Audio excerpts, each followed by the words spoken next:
Have you launched but feel like you're clawing your way through trying to grow? On today's episode, I'm talking you through what it takes to get to your first 100 subscribers and beyond.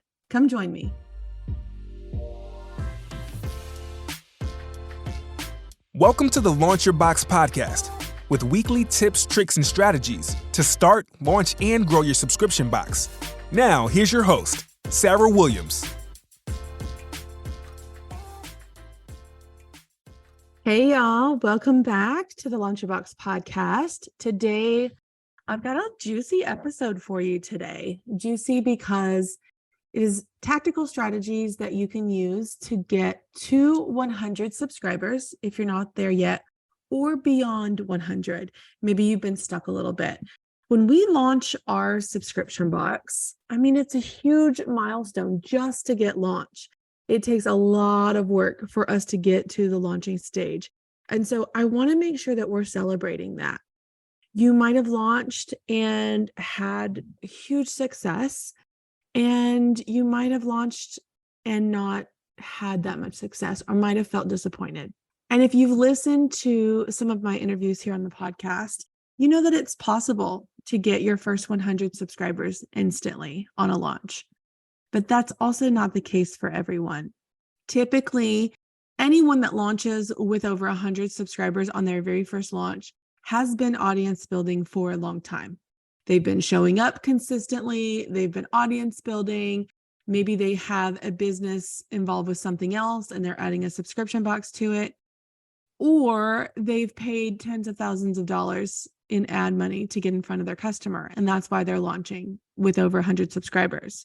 But I want to remind you that this takes time, okay?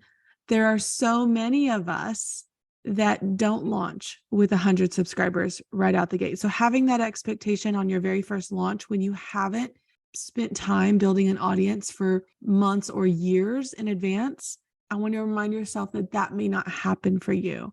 And it's okay. And I want you to give yourself some grace and time to get there, because it's not a race. It's not a race at all. And so what I want to talk about today is, how do we get there? How do we get to our first 100 subscribers, or how do we get beyond that 100 subscriber amount? Inside Launch Your Box, I walk you through what it takes to get your box launched, but there's a lot more to keep it going every single month. It's not a one and done. It takes really three things, right? It takes constant curation. As I'm working on my 67th box right now, it's constant curation. And there are times that I feel like the creative block. I don't know what to put in another box. I've created 67 of these things. Okay.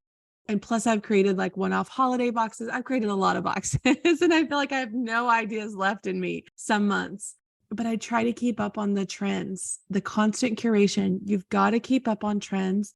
You've got to be in tune to what your subscribers want every single month. It's constant marketing. You've got to get yourself out there constantly. You have to get yourself in front of new people consistently all the time. And it's constant retention, y'all. It's constant retention. So many subscription box owners focus on the acquisition part of the business, and they lose sight of the subscribers that they already have, the retention. They're so focused on getting more that they don't realize they have a leaky bucket, and they are just refilling a bucket that has holes in it. So we've got to constantly focus on retention. It's these three elements that should drive your business and create long-term revenue: curation, marketing, and retention. So what happens when we launch and we don't have 100 subscribers right out of the gate? It's okay, first of all. And it's most often because of your audience size, okay? You just started working on and building that, and it's okay. And I want you to remember, Sarah Williams, here speaking to you on this podcast, started with 44 subscribers, and I now have over 3,000 subscribers. So I want to remind you that it's okay not to have 100 subscribers. Don't think that because someone else that you're seeing started out strong like that doesn't mean you're not going to get where you want to be. Okay. I was thrilled with my 44 subscribers. I thought I had just hit the lottery with 44 subscribers. So I just want you to put that into your perspective, where you are, what you're launching to. That might be 10, that might be 20, that might be 50. Remember, Sarah only had 44. So I want you to get that in your head and don't see all these people that are launching, getting 100 or 300 subscribers right out of the gate and thinking, oh, I only had 30, so I'm a failure. That's not true. So when I started to think about this podcast, I really wanted to take a look back at where I was when I had those 44 subscribers and what I did to get to my first 100. Now, my first 100 came quick, and it doesn't always come as quick for other people. So I went back and I looked at some things that I did in the beginning that really drove my success. And I had 100 within the first several months. So let's go back to that. And I went back and looked, and I really feel like the number one thing that stops us from getting 100 subscribers is because we stop talking about it. We have all this momentum going into our launch. We're seeding it, we're talking about it, we're teasing it. We launch, we show up, we do all the launch strategies that I teach you inside Launcher Box. You get it out there, and then we stop talking about it. Because one, we feel like everyone has seen it. They're sick of me talking about it. And it's like, okay, I'm done. Now they're just going to come. They know it's out there. Now I'm just waiting for them to come. And that's not true. We stop talking about it because we think everyone has seen and heard enough of it. We've got to keep talking about it all month long, every day, every time you turn around, every week, every month. We have to keep putting it in front of them. And inside our Launcher Box training library, I want you to go over, if you're a member, go over to the marketing module. And there is a lesson called Subscription Box Social Media. I want you to go through that lesson. It's a short video. I've got a checklist for you. And I also did a whole PDF of examples for you. So you don't even have to think about it. I've thought about it for you. But literally, there are enough ideas in that training lesson, in that PDF, that you could post about your subscription box every day for 30 days and it be something different. It would be a different post. Okay. So I want you to start there. We've got to talk about it all the time. Okay. And if you're not a member of Launcher Box and you're listening to my podcast right now, I want you to grab your phone and I want you to send me a text real quick. Pause right here and get it. We'll get into your phone app real quick. Pause it and then come back. I'm going to give you the number. It's 940-204-0023. I want you to text me the word launch, and I'm going to send you a link to join the membership. Just pause here. Go send me a text real quick before you forget. And I want you to go in and I want you to dive into that lesson because we have to talk about our subscription box all the time. And you might think, well, I sell other things, Sarah, so I don't want to talk about just the subscription box. Hey, listen, I did too. And I realized very early on that if I wanted the subscription box to be the main thing in my business, I had to make it the main thing of my business. Even when I only had 44 subscribers, there were so many other things I was doing that was making more money than those 44 subscribers. But I knew the potential of this, and I knew I wanted to make it the main thing in my business. And if you treat it like the main thing in your business, it will become the main thing in your business.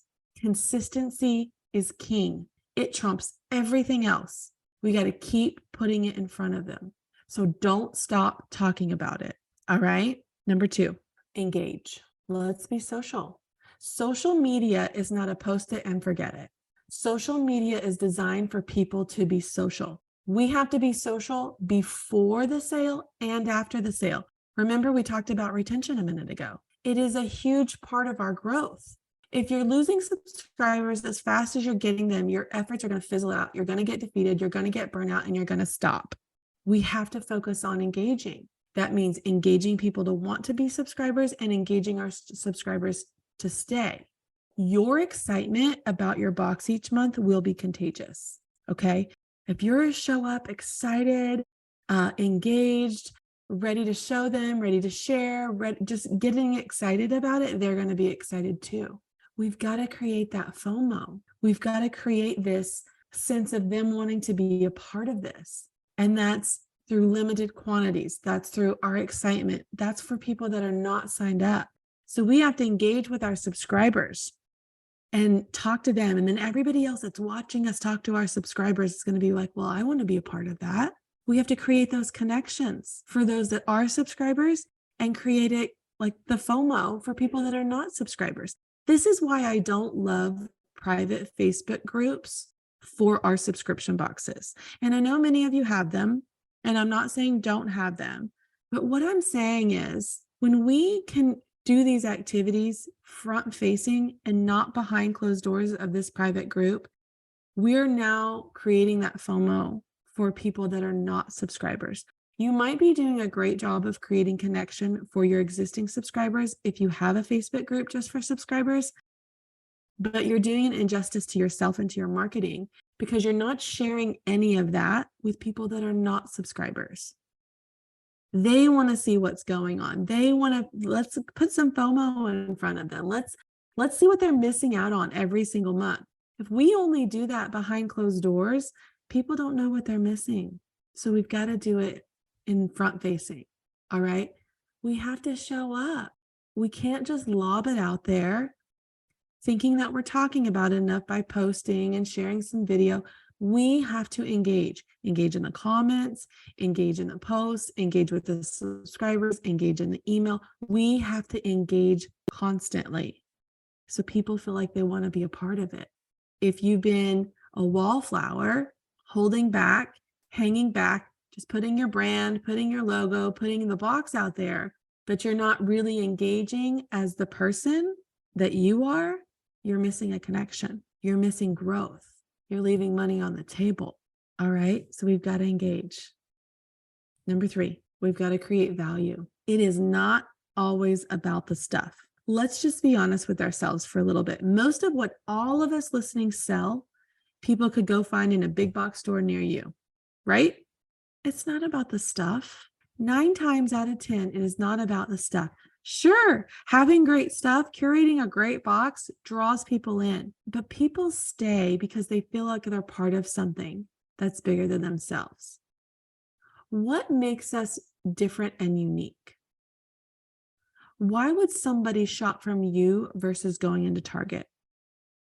We're curating an experience. We're creating convenience, and we're doing something that big box stores can't do, even other big box subscriptions. I ask myself this all the time, like, why would somebody buy from me versus FabFitFun? They have the same great items. They have cute bags, they have cups, they have some of the similar things that I do. What makes me unique and different? Why would somebody subscribe to my box over FabFitFun? They're going to get more products in FabFitFun, but they're not going to get what I give them in FabFitFun. For me, it's about personalizing. I create a very personalized subscription box. And as much as I hate it some months because it takes so much time to create, it's what makes me different. Also, my careful curation of each box makes me different. The color pattern, the theme, the cohesiveness of the products. When you get a box from FabFitFun, it's a box of random stuff. Could be a little bit of makeup, could be some, other materials. Nothing goes together, nothing matches. It's just a box of stuff. I'm curating an experience, an unboxing experience. And so I want you to think about the value that you're creating with your subscription box. And a lot of the value that I'm creating goes back to engaging. It goes back to number 2. I show up for my subscribers. Who owns FabFitFun? Have we ever seen their face? Are we buying from them? No, we're buying from a brand that we don't even know. People know me because I show up for them. And they would pay more money for my box because they feel connected to me than they would pay less money for FabFitFun getting more products. They're not connected to that. That's an easy cancellation. That's an easy pass. That's an easy no thanks. People feel connected to me, my community, my subscribers. I feel deeply connected to them. And that is our difference. Okay. Yes, FabFitFun has more subscribers, probably 100,000 more subscribers than I do. And I don't care about that. I care about the thousands of people that subscribe to my box. that provide an amazing income stream for my business that allows me to employ 16 people, that allows me to live comfortably and do all the things that I want to do. That's what I care about. I built a business that I love, and it doesn't need 100,000 subscribers in it. Okay? That's what I'm encouraging you. We've got to show up. We've got to be consistent. We've got to show the value that we've created. You all have created value with your subscription box, but we're not sharing it enough. We've got to show up in a way that's authentic and meaningful for us, because our customers will see that. Everybody can do these simple things. Once you get launched, it's really only the beginning. I created this course called Scale Your Box last year, and it is truly the most comprehensive training I have ever created, and I am so proud of it. There is so much more to scaling your box. There's so much more. And a lot of times it's just little tweaks, like little small tweaks you can make to your existing business that will truly help you grow in a manageable and profitable way. We could all grow really fast if we wanted to. It doesn't mean that we have profits. Do you know how shocked I am sometimes when I have friends that have these gigantic businesses, and I realize how little profit they actually have? We don't want that. That's not what we're building here. We're building a long-lasting, stable business. Tweaking some of these numbers, okay? When you think about knowing your numbers, sometimes we just know enough to get our dang thing launched, and we really don't know what we should be tracking. So part of Scale Your Box is knowing your numbers. Where is your traffic coming from? How is it converting? What does your retention look like? Tweaking those numbers by even 1% could have a lasting impact on your business. Developing a multi-channel marketing plan is crucial. Facebook can only do so much for your business, all right? But there is so much more to marketing your business than just Facebook and Instagram. We have to develop this really wide marketing channel so that we can continue to capture new people. Optimizing and streamlining your fulfillment. When you start growing, you get to a point where things start to bottleneck in your business. We've got to be more efficient with our systems and processes, or you won't be able to keep up with it. And then what happens? You get in the weeds. I talk about it all the time, get in the weeds, and then you start to get burnout and shut down because you can't keep up with it. So we have to optimize and streamline our fulfillment and inventory processes. And I'm going to go back to retention strategies. We've got to make sure that we have our eyes on our retention. We also want to maximize the value of our existing subscribers. I call it expansion revenue. These all play a vital role in growing and scaling our subscription boxes. I go into depth with all these topics inside Scale Your Box. It is 8 modules. It has 6 to 10 lessons in each module, and there are bonuses on scaling your ads and learning about trademarks and such, and you get lifetime access to all of this. Because once we get it out there, we've done a lot of hard work, but there's so many things that we don't know. And so me putting together this Scale Your Box course was all the knowledge that I've gained in growing and scaling my subscription box, put into a very easy to follow comprehensive course called Scale Your Box. And I'm here because I created this course because so many of you have had success with Launch Your Box. The learning, the training, the community is amazing. And you're like, Sarah, how do I grow even more? What's the next step? And after months and months of people saying, I want more, what's the next thing? Tell me more. I put together this course. Let's go make 2023 our best year yet. If you want to go deep with me into the new year, I want you to head over to join SYB, Scale Your Box, SYB.com. It's join SYB.com. I'll put it in the show notes. But it's time. Let's take your subscription box to the next level. Make sure you subscribe to the Launch Your Box podcast. I'd love for you to take a minute to rate and review it. Let me know which episode is your favorite so far. Don't forget to join me next week right here.